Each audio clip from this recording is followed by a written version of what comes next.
The once brilliant Pawn Stars empire is now falling apart due to betrayal lawsuits and bankruptcy. In a shocking turn of events, investigators have started going through the large collection of items left behind in what many people call the Pawn Stars estate after gold and silver pawn shops filed for bankruptcy. Why were these items left behind? Is there something hidden in them? The answers could completely change the story we've always known about Pawn Stars. If you want to know more, don't stop reading. So you don't miss the next hot update, don't forget to like and subscribe to the channel. His son Corey Big Hose Harrison was given a life sentence and became trapped in a nightmare in prison. A nasty family feud now threatens to destroy everything he had built. What began as a simple financial audit, it quickly turned into a complicated investigation when authorities found troubling items among the thousands of artifacts and collectibles that had been gathered over decades in the Harrison family business. The Las Vegas Institute made the Harrison became famous through the hit show Pawn Stars on the History Channel. His gold and silver pawn shops became the most famous pawn shop in the U.S., drawing tourists from all over the world hoping to catch a glimpse of Rick Harrison, his son Corey, and the beloved shop assistant Austin. However, Chumley Russell's TV fame has faded significantly as investigators worked through the shop's huge collection and found items that raised serious questions about how the shop got its items. This new information comes at a very sad time for the Harrison family, who are still getting over the death of Rick's son Adam Harrison earlier this year.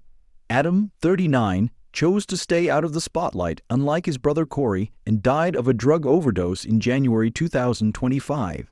The close-knit community in Las Vegas that had seen the Harrison family become famous was rocked to its core, and Rick Harrison was completely broken. A family friend who asked to remain anonymous said that first he tragically lost his son Adam, and now he is seeing the business his father started and the legacy he built for his family being closely watched and thoroughly investigated. It is a nightmare that is getting worse by the day. The investigation began quite innocently when financial auditors were called in to look at the business's assets because there were signs of cash flow problems at the once thriving business. The famous pawn shop had greatly increased its retail space to accommodate the large number of tourists who were visiting. The show was a big hit, but its ratings are thought to be going down now that it's past its peak. What the auditors found in the shop's huge storage areas quickly turned a normal financial audit into something much more serious. They found legal inventory items with questionable origins, historical artifacts with incomplete or suspicious paperwork, antiques that might have been brought in illegally, and even items that had been reported stolen in other states. The amount of materials is Natalie Rodriguez, a former FBI art crime expert who has worked on similar cases, said that there are thousands of items that have been collected over many decades, many of which were bought before the show started, when documentation standards may not have been as strict. It is a huge job to figure out what items were legally bought and what items may have been bought illegally. Investigators are especially worried about some Civil War-era items that don't have consistent documentation, which suggests they may have been stolen from protected sites. Although many of the artifacts in the collection were bought legally through official channels, they may not be protected under the Native American Graves Protection and Repatriation Act because there isn't enough proof that they were legally acquired. The investigation is once again focusing on Austin Chumley Russell, who has previously been in trouble with the law, which put the show's image of a friendly family at risk. In 2016, Russell faced serious legal risks when while police searching Russell's home, found drugs and illegal weapons during an investigation into sexual assault claims that he was not charged with. Russell ultimately pleaded guilty to felony weapon charges and a serious misdemeanor charge of drug possession, which led to 3 years of probation. Russell's case ended with him pleading guilty to the charges and being put on probation. Chumley worked very hard to get over his legal problems and rebuild his life. His lawyer, Martin Cohen, said that he had nothing to do with any possible bad purchases during the time when most of the items were found. He was just an employee and didn't have the power to buy the items in question, but Chumley cooperated fully with the investigators. Rick Harrison, who was the public face of Pawn Stars and made a name for himself by knowing a lot about historical artifacts, is both an individual and a career crisis in the investigation. Harrison often talks about how his father, Richard the Old Man, Harrison taught him the pawn business from a young age, stressing that knowledge and careful authentication were the keys to success. Richard Harrison, affectionately known as the Old Man by millions of viewers, died in 2018 at the age of 77 after a long battle with Parkinson's disease. He left his son Rick as the head of the family and business.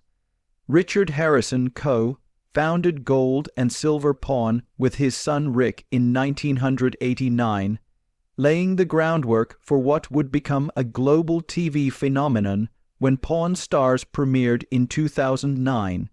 Rick always acknowledged his father's role in teaching him everything he knew about the business. Those who worked closely with the family for 7 seasons said that the Old Man was tough but fair. They said that he would be heartbroken to see the business facing such accusations, and he was very proud of having built something that his grandchildren could inherit. That inheritance now seems more and more at risk as investigators continue to go through the huge inventory and look for historical items that may have been bought back illegally. Authorities are also thought to have found financial irregularities. There may have been tax problems for years, but no official charges have been brought.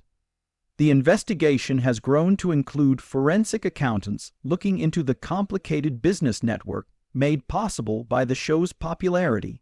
When Pawn Stars was at its peak, the Harrison family used their fame to start several businesses in Las Vegas, such as Rick's Rollin' Smoke Quarries, concern with a bar called Viper Room, Las Vegas, and the different business deals the company set up to make money.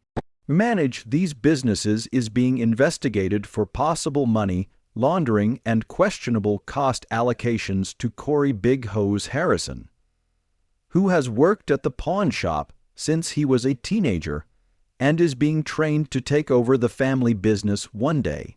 The investigation not only threatens his job, but it also puts at risk the succession plan, which has been the subject of many episodes showing how he has grown from a rebellious teenager to a successful businessman. Corey is trying to stay positive and support his father during this tough time. During this difficult time, a family friend said that he is still grieving the death of his brother Adam while trying to work with investigators and keep the business going. The shop is still open, but the mood inside is very sad. Adam Harrison's death in January cast a dark shadow over the family. The ongoing investigation has only grown stronger, even though Adam chose not to be on the TV show because he wanted a life away from the cameras. Adam was still a close member of the Harrison family. A drug overdose brought attention to the opioid crisis affecting families across America. Rick Harrison later said that his son had been struggling with addiction for years. In a touching statement after Adam's death, Rick wrote, "You will always be in my heart. I love you, Adam." The grieving father later talked more about the terrible effects of drug addiction, using his platform to bring attention to the growing opioid epidemic that kills thousands of Americans every year. The current investigation has made the issue even more important. The family had to deal with media attention during their morning routine, which added to the stress as they tried to deal with personal loss and the possibility of their business failing. People close to Rick Harrison say that he has fully cooperated with investigators and insisted that any mistakes were not made on purpose. This may be because of how quickly the business grew during the show's popularity spike, going from a local pawn shop to a global brand almost overnight. Ellis Monroe, a business advisor who is familiar with the family's situation, reality TV shows often cause a small family business's operational systems to break down as it grows quickly. For example, filing procedures, acquisition protocols, and financial controls all need to be able to scale up significantly, which doesn't always go smoothly. In a short statement, Household Names acknowledged the investigation while stressing that the network is not involved in or aware of the day-to-day buying activities at gold and silver pawn shop. I want a pawn shop. I went to City Hall and they told me no, you can't get a boxing job in Las Vegas. The statement said, adding that the show won't be produced until these problems are fixed. The show's huge popularity. It had over 600 episodes across 22 seasons, made it one of the most recognizable brands on cable TV, leading to many spin-offs and international versions. At its peak, millions of people watched the Harrisons and Chumlee look at strange items, negotiate with shady sellers, and argue with each other in a fun way.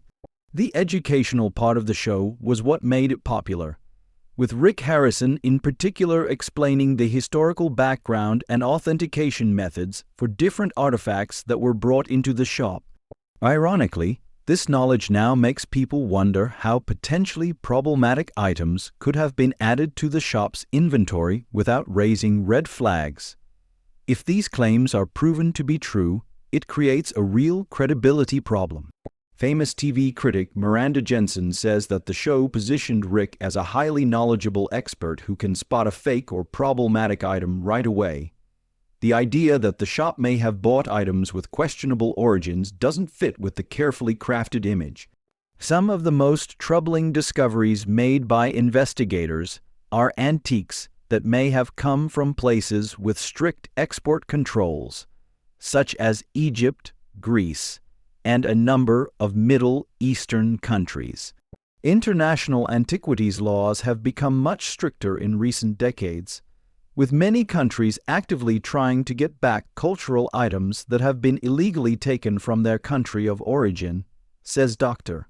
Kastner, an archaeologist who specializes in repatriating artifacts without doing very careful provenance research.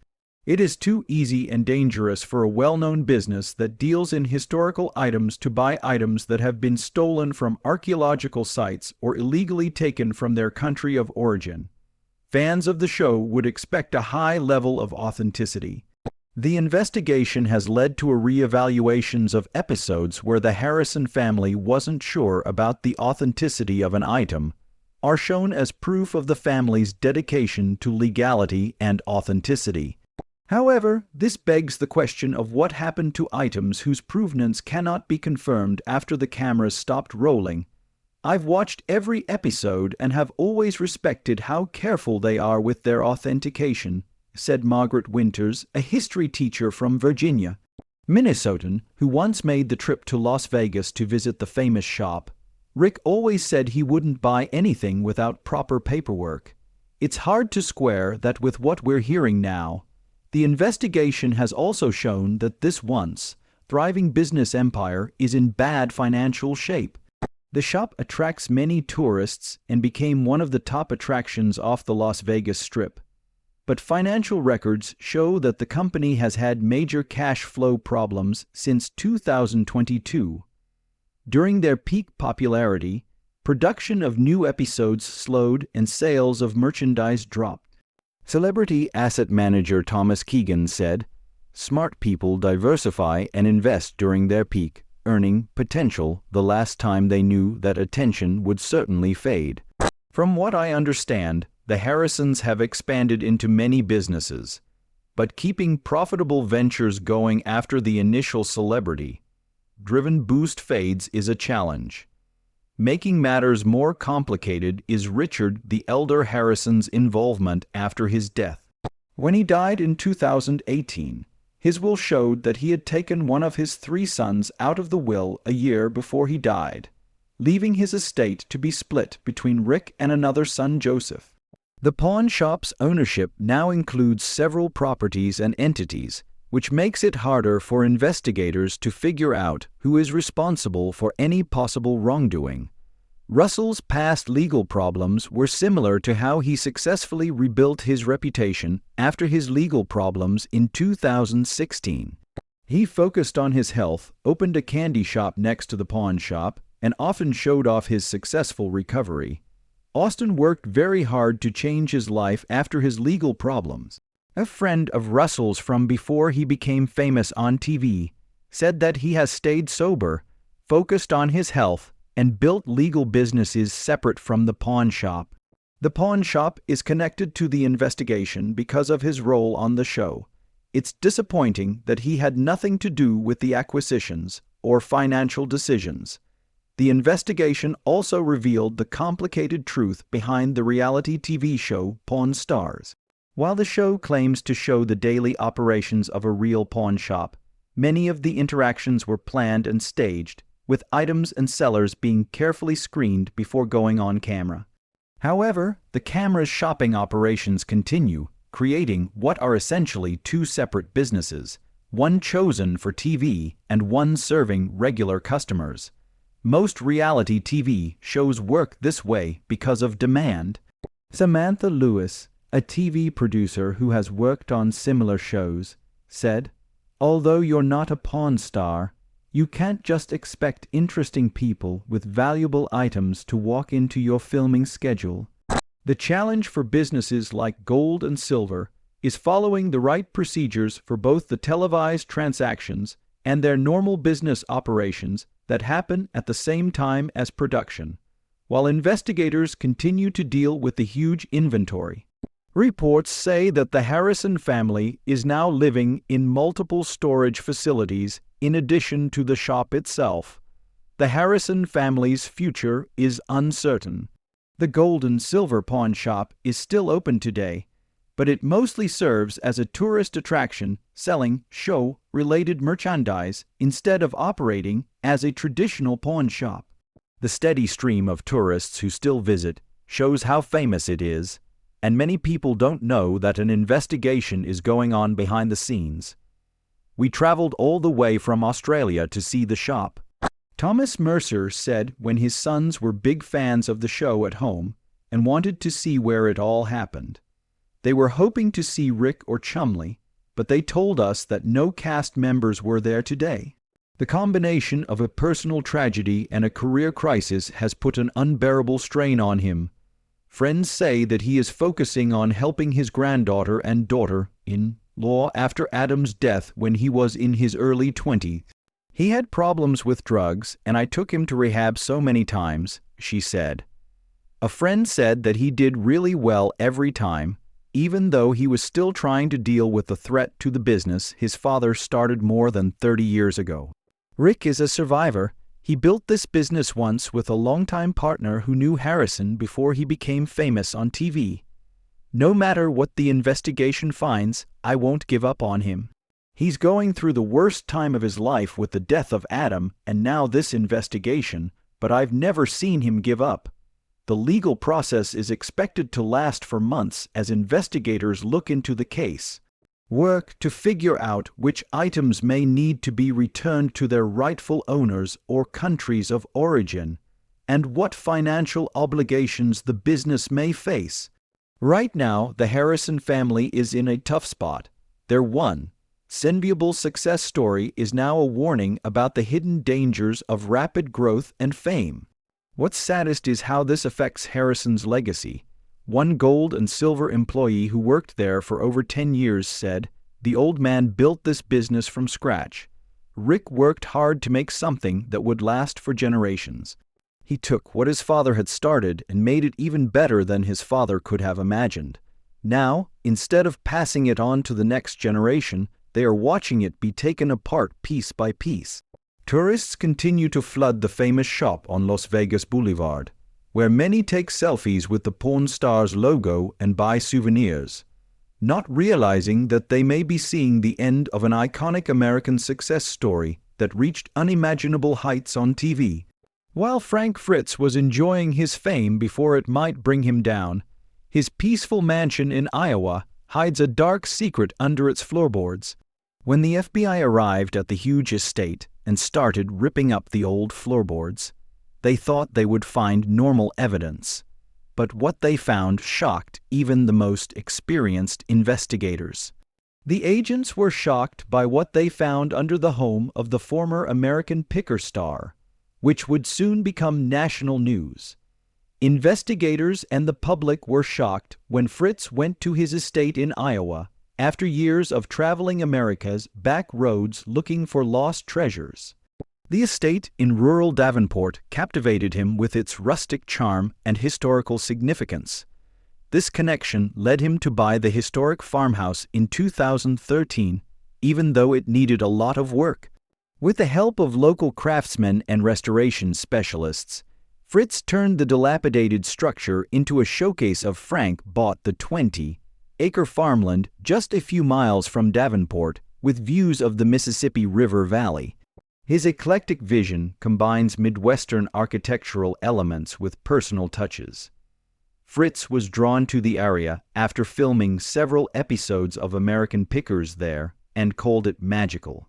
Don't forget to like, comment, and subscribe to the channel so you don't miss the shocking discoveries around Frank's house.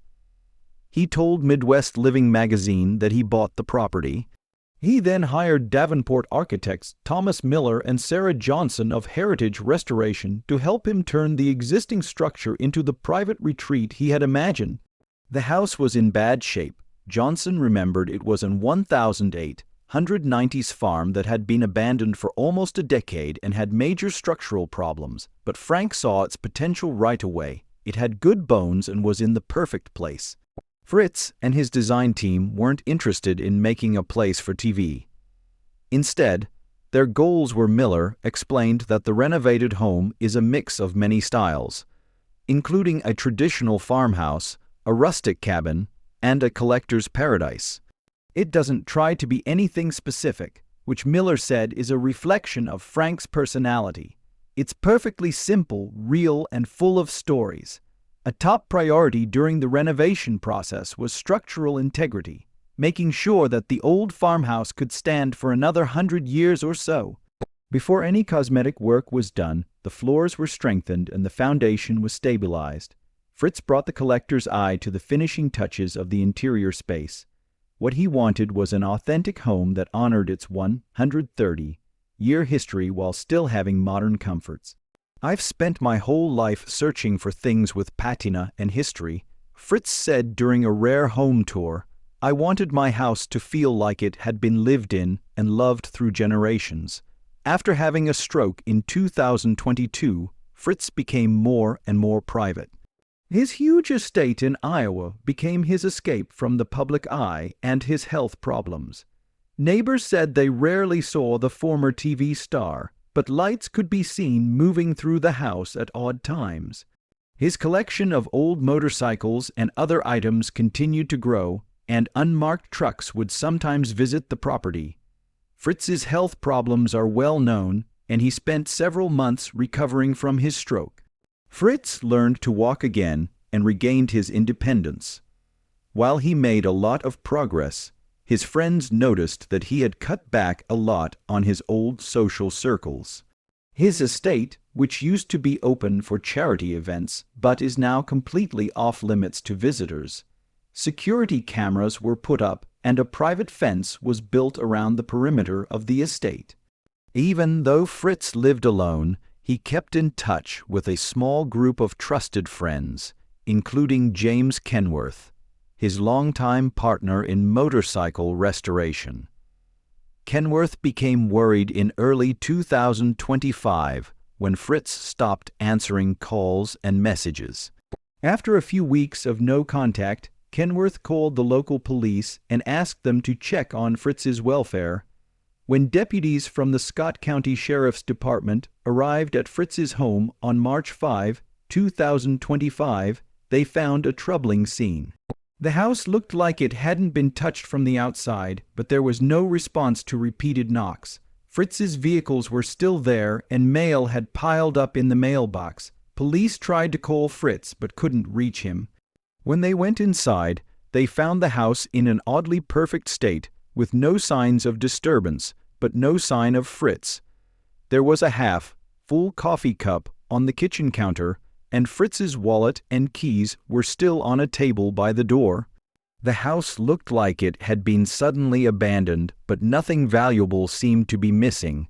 Because Fritz was so well known, the police called the Quad City FBI field office. Strange events. Federal agents arrived within hours to help with the investigation.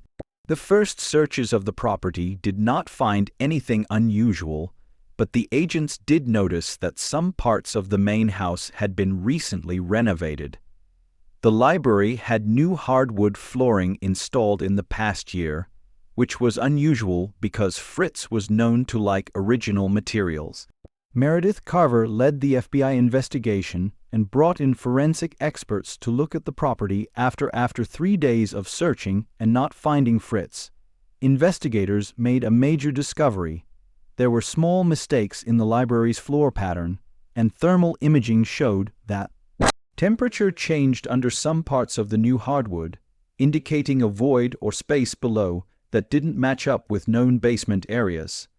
On March 9, 2025, FBI technicians carefully began taking apart the hardwood planks in the library, expecting to find a hidden storage area or safe room. Instead, what they shocked even the most experienced agents. There was a 15-square-foot hidden room below the floor that could only be reached by a secret ladder. The room had been carefully designed to avoid being found, with soundproofing materials lining the walls. What the investigators found in the hidden room shocked them. Instead of antiques or valuable items like they would expect from a collector like Fritz, they found thousands of documents, some of which looked decades old, and several old filing cabinets. The most shocking thing that was found was a wall covered in photos and newspaper clippings that were all connected by red string in a way that looked like an investigation that had been going on for years. Agent Carver immediately sealed off the scene and set up a security perimeter around the property. Within hours, specialized document analysts and behavioral scientists flew in from the FBI headquarters in Quantico, Virginia. Their arrival marked the start of one of the strangest investigations the agency has ever had. The contents of the secret room painted an amazing picture. Fritz's journals from over 30 years revealed his secret obsession with looking into a series of unsolved cases that had happened across the Midwest since the 1970s. The earliest journal entries were from Fritz's teenage years, when a childhood friend went missing and no one had seen him in years. The journals also showed that Fritz had been conducting his own parallel investigation for decades, using his American Pickle trips as a cover to visit places. Under the guise of looking for antiques, he talked to witnesses about the cases and wrote down his thoughts, observations, and theories in journals that were never shown to official investigators. What worried them the most was that some of his most recent entries showed he thought he had found a pattern connecting decades-old cases and was afraid for his own safety. FBI document experts found that Fritz had collected police reports, witness statements, and evidence that had never been made public. Some of the documents seemed to have been obtained illegally. The wall of photos showed people from crime scenes, including suspects and victims, and many of them had Fritz's handwritten notes next to them. Basically, what we found was a private investigation room that could rival many police departments. Agent Carver told her bosses in a private press briefing, Fritz wasn't just collecting antiques on his trips. He also had a way of gathering evidence and putting together clues that police had missed for years. This discovery made people immediately worry about Fritz's whereabouts and whether his work had put him in danger, or if he had gone into hiding because he was afraid that someone connected to the cases would find out about his work. The FBI started looking for Fritz right away and also started to check the information in his hidden archives. As they looked deeper into Fritz's journals and documents, they found at least 17 unsolved murders and disappearances in Illinois, Iowa, Missouri, and Wisconsin. From 1978 to 2010, Fritz carefully wrote down similarities between the cases that official investigations had never linked, such as specific items that were missing from the victims' homes, specific break-in methods, and some of the most convincing geographical patterns. Fritz's most recent journal entries from January 2025 support his main theory that the cases were linked to a group of antique dealers and collectors who used their businesses as a front for more illegal activities. Notes showed that some rare items sold at private auctions might have come from the homes of victims, revealing a pattern that law enforcement had missed while focusing on more obvious motives. FBI analysts were shocked to learn that Fritz had made a list of names, including some well-known figures in the world of antiques that he thought were involved. What was even more shocking was that he had recorded seemingly harmless interactions with these people while working on American pickers. There were behaviors or comments that made him suspicious. His most recent journal entry from February 12, 2025 ended with the chilling words, "They know I know. Meet Jay tomorrow to hand over everything if anything happens to me." The truth was under the library floor, and the FBI discovery at Fritz's estate quickly grew into a multi-state operation. Unsolved cold case units in 4 states were activated to look into the cases that Fritz had connected, using his years of research to help them. Agent Carver set up a dedicated task force based in, they were working at a secure facility near Davenport, to confirm Fritz's claims while still looking for the missing collector. On March 15, 2025, the investigation took a dramatic turn when agents realized that Jay was actually Joanna Wills, a former district attorney who worked on several unsolved cases in the 1990s before going to prison. When agents found Wills at her law office in Chicago, she confirmed that Fritz had contacted her in early February saying she had evidence related to several cases. He was supposed to meet me on February 13th with what he called irrefutable evidence that would identify the perpetrator, Wills told investigators, but he never showed up.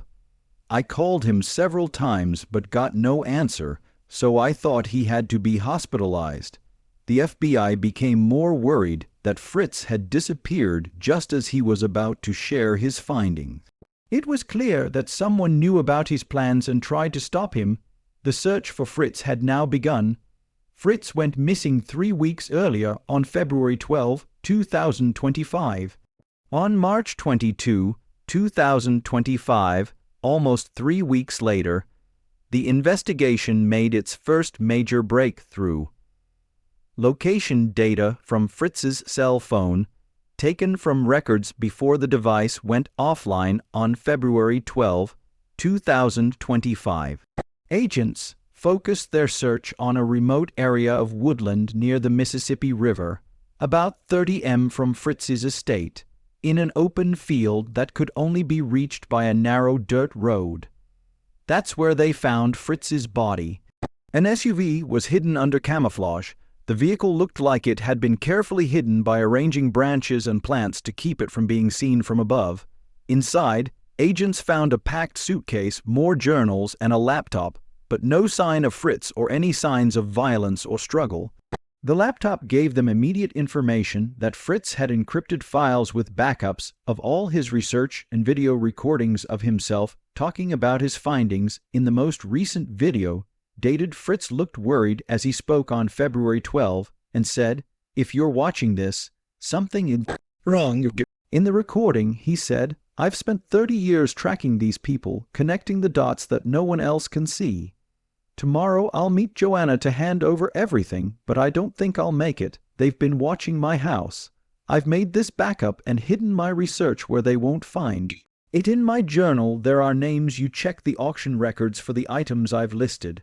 That's where you'll find the evidence." At the end of the video, Fritz gives coordinates for what he calls a backup, a second cache of evidence he has hidden somewhere else.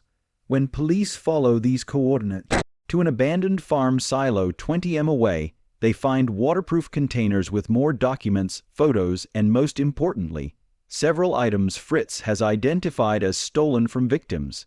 These items were not in the official police reports, but they were backed up by Fritz's research and physical evidence from his secondary cache. On April 5, 2025, the FBI started going after the people named in his journal. Raids were coordinated at 16 locations across the Midwest, going after antique shops, private homes, and storage facilities connected to Fritz's suspects. The raids found dozens of items that matched descriptions of stolen goods from victims' homes in cases that have still not been solved. Even scarier was the fact that some places had hidden rooms like the one under Fritz's library that were used to catalog stolen items and plan operations. At one site in rural Missouri, agents found a sophisticated workshop where features of stolen antiques had been changed to keep them from being found. The raids led to the arrest of 12 people, including 3 well-known figures in the antiques world. 2 of the suspects arrested were former police officers who had been involved in the crime.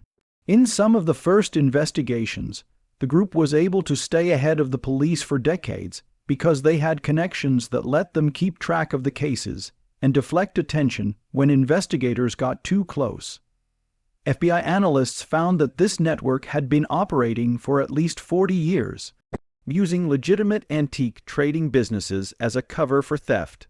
When necessary, stolen violent items from victims were changed and kept for years before being sold through what seemed like legitimate channels to collectors who didn't know what was going on. The money made from these sales helped the people involved live comfortably while the cases slowly faded from public view. Even though the criminal network had been broken up, there was still no proof that Fritz's network members knew about his meeting with former prosecutor Wilkes or had tried to stop him from sharing his findings. Investigators were still wondering if Fritz had been caught and was hiding, or even worse, if the breakthrough in the case came from on April 18, 2025, an unexpected source came forward. A motorcycle mechanic in northern Minnesota called the police after seeing Fritz's name and picture in news stories about the investigation. The mechanic said that a man matching Fritz's description but using a different name had brought in a classic Harley Davidson for maintenance in late February. According to the mechanic, the man paid in cash, seemed worried, and asked that no pictures be taken of the motorcycle. He also said that he would be staying in a remote cabin and had he bought supplies that showed he planned to stay there for a long time. The most interesting thing was that he asked the mechanic to add a hidden compartment to the motorcycle. The mechanic's strange request prompted FBI agents to be sent to the area right away, focusing on remote properties that matched the general location described by the mechanic. After 3 days of searching, they found a small cabin that could only be reached by a narrow trail and a motorcycle that fit the description that was covered by a tarp next to it. Approaching slowly, the agents surrounded the property before letting everyone know they were there. The man who came out of the cabin was actually Frank Fritz, though he was hard to recognize because he had lost weight, grown a beard, and dyed his hair. When the agents introduced themselves, Fritz's first words were, "Did you find what I left on the floor?" He didn't agree to go public with the agents until he was sure that his research had been found and was being processed. During his time working for American Pickers, Fritz took advantage of the chance to visit crime scenes, gather information, and make connections that the police had missed. "I never intended to be an amateur detective," Fritz said in the official press conference, "but once I started to recognize patterns that I couldn't stop seeing, I realized these weren't random." According to Fritz, the crimes were planned, organized, and linked by the antique trade, which I know all too well. Fritz first became suspicious when he saw items at private auctions that matched descriptions of stolen property from unsolved cases. As his awareness grew, he started writing down the similarities between the cases and following the movement of certain items in the market. His knowledge of antiques helped him spot changes that were meant to hide where certain items came from. Most shockingly, Fritz revealed that he had been a part of this during his time on American Picker. He had met several members of the network and had even featured some of their legitimate businesses on the show. He used these interactions to get information while keeping his identity a secret as an enthusiastic collector. Fritz told investigators that the turning point came last year when he was at a private auction in Chicago and found a unique decorative art clock that he knew had been stolen from a house in Wisconsin where the owner had been found murdered in 1996. The clock had been changed, but I knew it was stolen. When I casually asked about the unique mechanism, the seller's reaction told me everything I needed to know. They knew who I was and weren't happy about my questions. In the weeks that followed, Fritz noticed that his property was being watched, that strange cars would park along the road near his house, and that he started getting hang-up calls at odd hours. Early in 2025, he thought he was in danger, so he built a secret room under the library floor to protect his research and called former prosecutor Wilkes. I knew they wouldn't stop at just threatening me. Fritz said, "These people have killed before to protect their operations. The night before my meeting with Joanna, I found out that someone was trying to get around my security. That's when I used my backup plan. I pretended to be still at home while sneaking out through a tunnel I had built in the basement, staging my disappearance, hiding evidence in several places, and heading north with cash and supplies. It was one of the biggest breakthroughs in the history of Midwest when, in June 2025, the FBI charged 23 people connected to the criminal network with crimes ranging from theft and burglary to murder and obstruction of justice. Prosecutors said the group was responsible for at least 11 murders and dozens of major thefts over the course of 4 decades. The secret room under Fritz's library became famous in law enforcement circles as a testament to one man's determination. An FBI analyst said that the image journals and careful research were much more thorough than many police investigations. Connections were made that would not have been possible without Fritz's knowledge of antiques and collectibles. After being questioned by police and testifying in grand juries in several states, Fritz was put into temporary witness protection until all members of the network could be caught by his health, which had been he was less unstable after getting the right medical care for his stroke, and he was glad that his decades-long search for justice was finally over. When asked why he went to such great lengths, despite the risks to his own safety and the eventual cost to his life, to look into crimes that didn't directly involve him other than his childhood friend Fritz, his answer was simple. When I collected things, I always believed that things had stories and history, but I also knew that when things disappear, sometimes people do. Someone needs to speak up for them, and remember that the case became famous in the FBI as the Picker pursuit, both for the crimes that were solved and for the detective who solved them. A man with a good eye for antiques who took down a criminal group that had eluded police for generations. Fritz's estate, complete with secret room and hidden evidence, has since been given to the Scott County Historical Society, but the library floor has been permanently sealed off. The library floor has been sealed off for good, but the story of one person's bravery and determination lives on. Let us know what you think in the comments. And don't forget to like and subscribe to the channel so you don't miss the next exciting story.